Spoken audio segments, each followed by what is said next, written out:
मुर्दाबाद सीएम मुर्दाबाद सीएम मुर्दाबाद ट्रांसफर पॉलिसी रद्द करो। नमस्कार, मैं शबनम और आप देख रहे हैं ग्रामीण ब्रेकिंग न्यूज। इस समय करनाल के जिला सचिवालय में मौजूद है और आपको बता दें कि करनाल के जिला सचिवालय में गेस्ट टीचर जो है अपनी मांगों को लेकर पहुंचे हैं। इनसे एक बार बातचीत भी करेंगे कि किन मांगों को लेकर आज ये करनाल के जिला सचिवालय में पहुंचे हैं। और आपको बता दें कि पहले भी लंबे समय तक सीएम सिटी की सड़कों पर जो है धरना दिया गया था और जब ये यमुनानगर में पहुँचते हैं वहाँ पर भी जो है इनके ऊपर लाठीचार्ज किया था। तो एक बार यहाँ पर जो मौजूद है उनसे बातचीत करते हैं। ऐसा है, हमारे ऊपर एक समस्या आने वाली है और वो आ गई है। वो समस्या ये है कि हमारे जो 2017 की जो जेबीटी साथी है उनको सरकार ने ट्रांसफर के द्वारा जो है हरियाणा के अलग अलग जिलों में भेजा है और उसके तहत हमारे करनाल जिला में जो हमारी केवल 460 पोस्टें बनती थी लेकिन यहाँ पर भेज दिए गए हैं 1400-1500, जिस कारण हमारे जो यहाँ पर गेस्ट टीचर साथी कार्यरत हैं उनके रोजगार पर एक बड़ा ही संकट आने वाला है, आ चुका है। क्योंकि जैसे ही आचार संहिता हटती है तो सरकार हमें हमारे स्थायी जिले से करनाल से अन्य जिलों में यमुनानगर, मेवात, पलवल कहीं भी भेज सकती है। और हम इस समय ना तो सरकार हमें कोई HRA दे रही है, ना एक रेगुलर की सुविधाएं दे रही है, ना कोई मेडिकल सुविधा दे रही है, कोई भी हमें सुविधा नहीं दे रही है। और इतने कम वेतन में हम दूसरे जिलों में जाकर कैसे रोजगार हम अपना परिवार चलाएंगे। सर, इससे पहले यमुनानगर में भी गए थे, वहाँ पर भी लाठीचार्ज हुआ था। देखिए मैडम, वो हम शुरू से ही संघर्ष कर रहे हैं और हमारा आंदोलन जारी है। हमारा धरना जो चला हुआ था उसको हमने स्थगित किया है और वो आज भी जैसे ही आचार संहिता हटेगी उसके बाद धरना हमारा दोबारा शुरू हो जाएगा। और हमारी सरकार से यही मांग है, पहले भी रही है और आगे भी रहेगी। आज किस लिए आए फिर? आज हम जिला शिक्षा अधिकारी के माध्यम से हम सरकार के पास अपनी एक समस्या को पहुंचाना चाहते हैं, क्योंकि हमने कई बार सीएम से समय लेने का प्रयास किया है, मुख्यमंत्री जी से, शिक्षा मंत्री जी से, उन्होंने अभी तक हमें पूरा समय नहीं दिया। हमने यहाँ करनाल के प्रशासन के माध्यम से भी पिछले हम 10 दिनों से लगातार संपर्क कर रहे हैं कि हमें मुख्यमंत्री जी समय दें, हमारी समस्या को सुने, हमारी फरियाद को सुने, लेकिन ना तो मुख्यमंत्री समय दे रहे हैं और ना ही पूर्व मुख्यमंत्री से खट्टर जी ने हमारी समस्या को सुना, क्योंकि वो केवल 2 मिनट के लिए हमारी बात सुनी और उन्होंने हमें टाल मटोल कर दिया।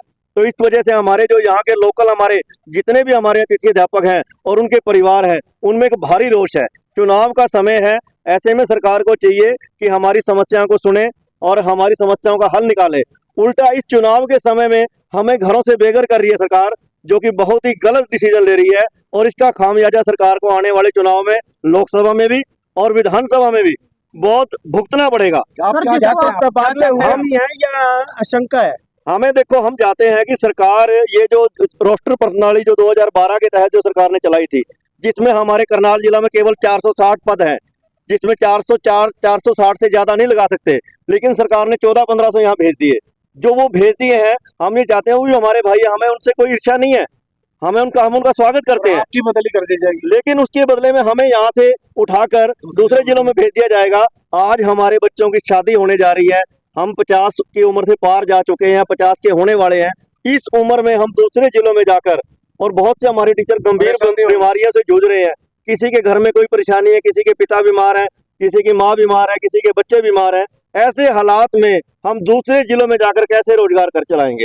और 3500-400 जो हमें वेतन दिया जाता है, इतने कम वेतन में हम आने जाने में, आज देखो मकानों का किराया कितना है, दूसरे जिले में जाएंगे वहाँ किराए पे मकान लेना पड़ेगा, सारी व्यवस्था हमें करनी पड़ेगी। तो आप क्या चाहते हो? हम चाहते हैं कि सरकार समय रहते, हम जितने भी, हम करनाल के भी हैं और दूसरे जितने भी गेस्ट टीचर, दूसरी बात मैं आपको बताना चाहता हूँ, जब हमारी नियुक्ति हुई थी हमारी गाँव स्तर पर, हमारी ब्लॉक स्तर पर, जिला स्तर पर हुई थी और हमें उसी के तहत हमें सुविधाएं दी जा रही हैं। या तो देखो, हम दूसरे जिले, हम ये नहीं कहते सरकार ट्रांसफर करे, लेकिन उससे पहले हमारा संविधान करे, हमें रेगुलर जैसी तमाम सुविधाएं दे दे, हमें पूरा वेतन दे, HRA दे, हमें मेडिकल दे, रिटायरमेंट पे हमें कुछ नहीं मिलता, ना हमें ग्रेजुएटी मिलती। LTC का लेटर इतने साल, 6 महीने साल से घूम रहा है, आज तक वो जारी नहीं किया गया।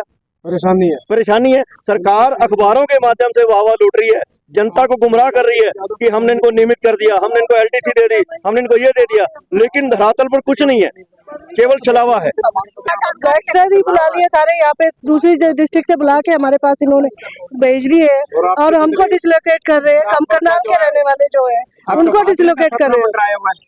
बिल्कुल, हाँ जी, तबादले का खतरा तबादला तो कर ही दिया, हम लोगों के लिए जगह कहाँ बची है यहाँ पे? हम सरप्लस हो चुके हैं सारे। गेस्ट टीचर लेडीज और जेंट्स भी कहाँ जाएंगे और इतनी कम सैलरी में, और इतना हमने मेहनत करके यहाँ पे बच्चों की स्ट्रेंथ बना के रखी हुई है। कितनी सैलरी है मैम आपकी? 35,400। तो देख सकते हैं तमाम जो गेस्ट टीचर है अपनी मांगों को लेकर करनाल के जिला सचिवालय में पहुंचते हैं। ये देख सकते हैं तस्वीरों में, और किस तरह से बहुत ही ज्यादा परेशान है ऐसा ये कह रहे हैं, क्योंकि पहले भी जो है लंबे समय तक इन्होंने जो है प्रदर्शन किया है। जब करनाल सीएम सिटी था तब ये सीएम सिटी की सड़कों पर बैठे रहे थे, और क्या कुछ इनकी मांगे थी वो हमने इन्हीं से जानी। वीडियो को शेयर जरूर करते रहिए।